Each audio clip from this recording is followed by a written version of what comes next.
In this video, we shall look at the cultural and educational rights.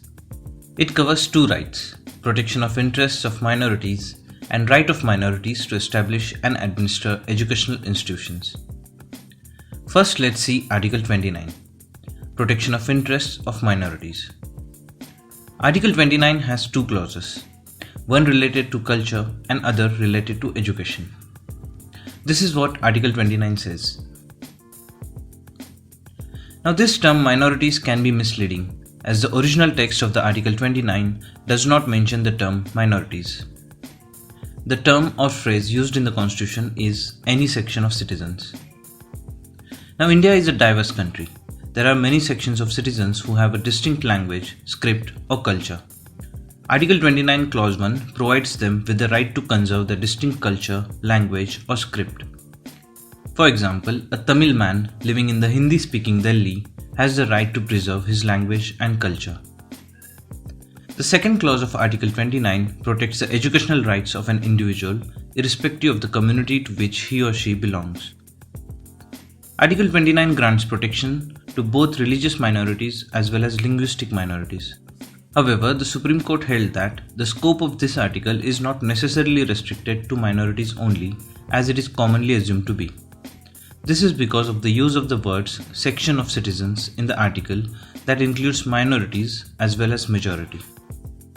The Supreme Court also held that the right to conserve the language includes the right to agitate for the protection of the language.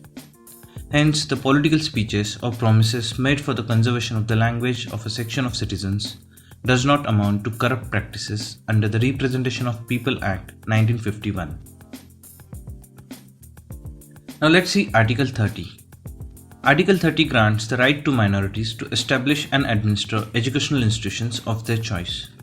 The rationale behind making this provision for minorities is to ensure equality with the majority in terms of opportunities in education.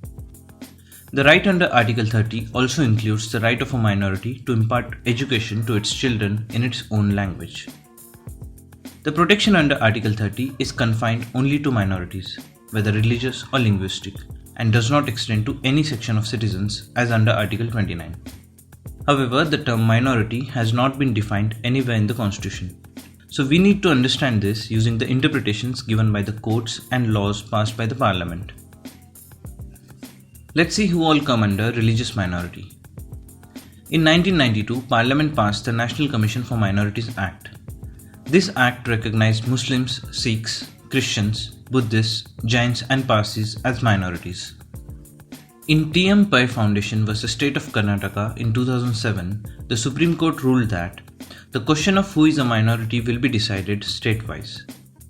For example, in some northeastern states, the Hindus are in a minority, so they are entitled to the protection under Article 30 in those particular states. Now let's see the linguistic minority.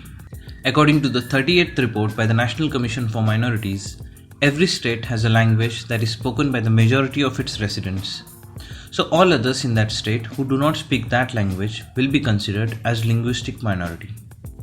For example, the major language in the state of Karnataka is Kannada. So people speaking other languages in Karnataka, for example the Marathi population in the Belgaum district, would be considered a linguistic minority. Let's move on to the last part of this right. Minority educational institutions are of three types: institutions that seek recognition as well as aid from the state, institutions that seek only recognition from the state and not aid, and institutions that neither seek recognition nor aid from the state. The institutions of the first and the second type are subject to the regulatory power of the state with regard to syllabus prescriptions, academic standards, discipline, etc.